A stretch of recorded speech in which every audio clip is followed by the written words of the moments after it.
Dangal greetings everyone. My name is Carl Justin S. Marquez, and for today, I will be explaining the variables of our program code. So first is the scan is equals to new scanner. We created a tool named scan that allows user to later input different types of option. Next is int option is equals to 0. Later on, the user will choose options from 1 up to 7. This variable is just a placeholder to remember which number the user picked. Next is final int max is equals to 100. Basically, it means that the maximum number of books that you can put is 100. And the word final means that it cannot be changed while the program is running. The next is the array string books is equals to new string max 5. Now, here we use the 2D array named books. The max represents the rows, which is a fixed number 100, and the 5 represents the column that holds details like ID, title, author, genre, and quantity later in the program. Next is int book count is equals to 0. This variable tracks how many books does the user inputs onto the program. Next is also the 2D array string borrowed books is equals to new string max 3. Same as the 2D array earlier, this variable named borrowed books store user inputs, but this time the column is 3 and this stores the book ID, borrower's name, and the title later on the code. Next is the borrowed count is equals to 0.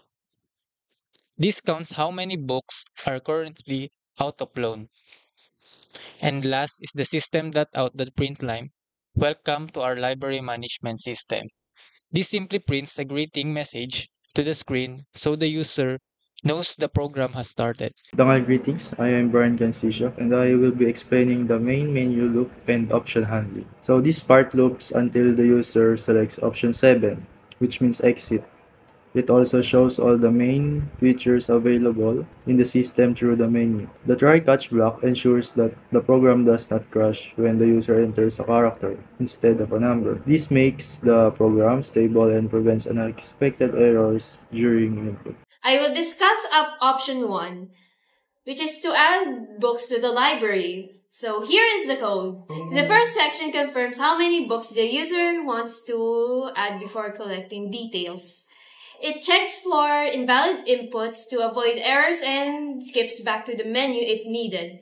This helps prevent users from accidentally typing in letters or invalid symbols.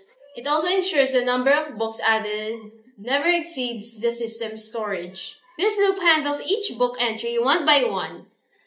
The inner while loop checks if the book ID is empty or if it already exists, which ensures every book has a unique identifier. The system prevents duplicate IDs to avoid confusion during updates or borrowing. This also makes sure that each book can be tracked properly. Okay. These lines place the book's details into the correct columns of the 2D array.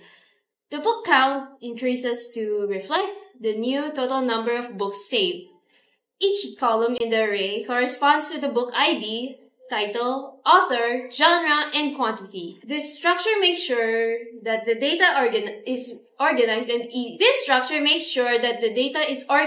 is easy to access later. Dangal greetings, my name is Sean Calelar Cabreros. I will explain option 2, which displays all books stored in the library. This section loops through the books array and prints each book stored details. It retrieves the value from the array using the indices corresponding to each attribute. The loop stops exactly at the book count, so no empty data is printed. This allows the user to clearly view all the existing records. Dignes, and I will explain the case 3 update book. I will explain option 3. It used to update a book's information. Here is the code. This asks for the book ID that the user wants to modify. It first ensures that the library is not empty to avoid searching in an empty list. This prevents unnecessary steps and errors. It also makes the update more processed and more efficient. This loop checks each book ID stored in the array. If it finds a match, it saves the index for updating. Using -1 as the default value helps detect if the book was not found. This prevents the program from trying to update a non-existing book. This part shows the current values of the book so the users can choose what to change. Showing the current data helps the user avoid mistakes when updating. It also makes the system clearer and easier to use. The menu is structured so each option updates one specific field. Greetings, my name is Jervis Baramed and I'm going to explain case for delete book, which deletes a book from the system, and this makes sure the library has books before deleting anything. It asks for the ID so the system knows exactly which book to remove. This prevents accidental deletion of the wrong book. It also ensures the program only continues if the ID is valid. This code shifts all books above the deleted book to fill the gap. After shifting, the last book is reset to an empty array. This prevents duplicate entries or leftover data. Updating book count ensures the total number of books remains correct. Hello, greetings everyone. My name is Charles William Carter. As we go further for our code, and we're now going to proceed to our fifth case, which how to borrow the book.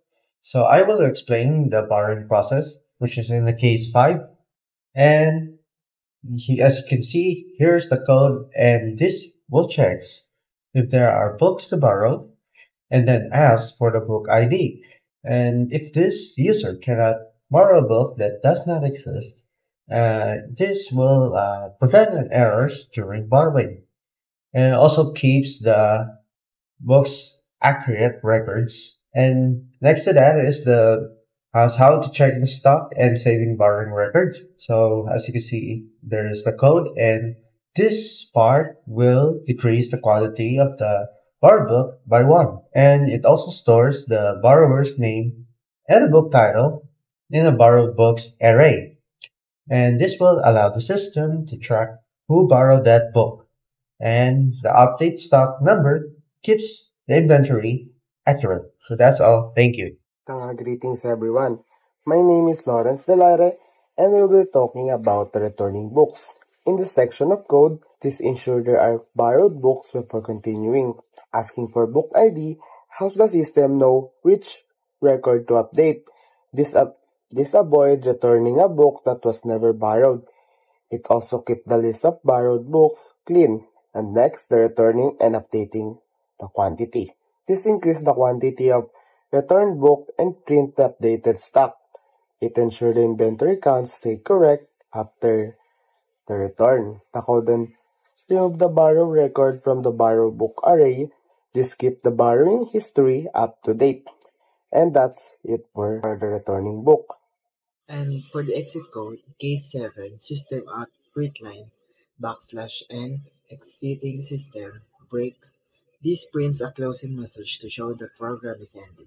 It resets the loop condition so the menu stops running. This property shuts down the program. It finalizes all operations and ends the session. Thank you.